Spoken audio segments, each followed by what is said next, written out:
आखिर अमीर लोग अपना पैसा लगाते कहाँ हैं? इस पूरे विश्लेषण में हम उन निवेश रणनीतियों को जानेंगे जो सिर्फ पैसे बचाने से कहीं ज्यादा असल में बड़ी दौलत बनाती हैं। चलिए इस बात को एक कहानी से समझते हैं। कहानी है रमेश की, एक होशियार और युवा लॉटरी विजेता जो अपनी नई नई मिली दौलत को लेकर एक बड़ा फैसला करता है। रमेश ने फैसला किया कि वो अपनी जीती हुई रकम को एकदम सुरक्षित रखेगा।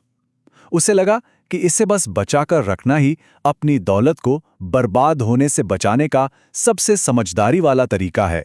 लेकिन यहाँ कहानी में एक ट्विस्ट आता है। 40 साल बाद उसे पता चलता है कि उसके 1 करोड़ रुपए की खरीदने की ताकत आज के 6 लाख रुपए से भी कम हो गई है। मतलब उसका पैसा लगभग खत्म ही हो गया था। तो आखिर उसके पैसे का हुआ क्या? इसका दोषी एक ऐसा खामोश दुश्मन है जो हर किसी की बचत पर चुपके से हमला करता है, और उसका नाम है महंगाई।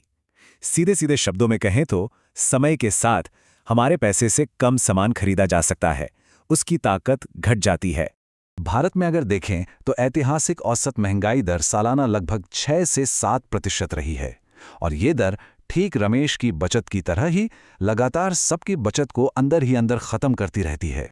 तो सवाल यह है कि रमेश को अपना पैसा रखना कहाँ चाहिए था? चलिए निवेश की इस सीढ़ी पर चढ़ते हैं और देखते हैं कि ज्यादातर लोग अपनी यात्रा कहाँ से शुरू करते हैं। तो देखिए, रमेश के लिए पहला और सबसे सेफ दिखने वाला ऑप्शन था बैंक फिक्स डिपॉजिट। लेकिन जैसा कि यहां साफ दिख रहा है, उनका रिटर्न लगातार महंगाई से कम रहता है। इसका मतलब यह है कि पैसा सुरक्षित तो है, लेकिन असल में उसकी वैल्यू हर साल घट रही है। अब इस स्लाइड में जो दिलचस्प बात है वो देखिए, सोना, जो एक और बहुत पॉपुलर ऑप्शन है, वो भी मुश्किल से ही महंगाई को मात दे पाता है।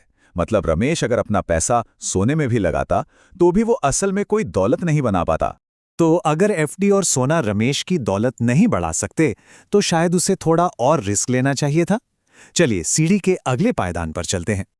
हाँ, रियल एस्टेट से बहुत लोग अमीर बने हैं और इससे किराए की आमदनी भी होती है। लेकिन इसमें एक बहुत बड़ी प्रॉब्लम है। इसे शुरू करने के लिए बहुत बड़ी रकम चाहिए जो ज्यादातर लोगों के पास होती ही नहीं है। रियल एस्टेट के बाद हम एक ऐसी दुनिया में आते हैं जहां कुछ लोगों ने तो रातों रात कमाल की दौलत बनाई है, क्रिप्टो करेंसी। यहां हम कुछ सच में हैरान कर देने वाले आंकड़े देखते हैं, लेकिन एक बड़ी चेतावनी के साथ। जरा सोचिए, अगर रमेश ने अपने कुछ पैसे बिटकॉइन में लगा दिए होते।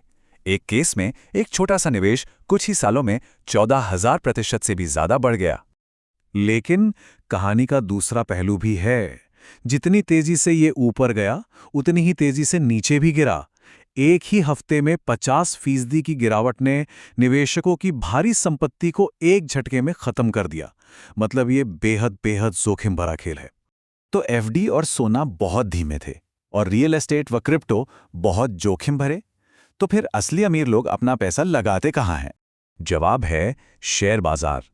दुनिया के टॉप 10 सबसे अमीर लोगों में से 90% से ज्यादा ने अपनी दौलत यहीं से बनाई है। ये उनके लिए सिर्फ एक और निवेश का जरिया नहीं है, ये उनकी दौलत की असली नींव है। और ये चार्ट देखिए, ये बहुत अच्छे से दिखाता है कि उनकी दौलत किसी तिजोरी में रखे कैश के रूप में नहीं है। ये उनकी कंपनियों में उनकी मालिकाना हिस्सेदारी यानी स्टॉक्स के रूप में है। महान निवेशक वॉरेन बफेट खुद कहते हैं, मैंने अपनी पूरी $100 बिलियन से ज्यादा की कुल संपत्ति पूरी तरह से स्टॉक निवेश से बनाई है।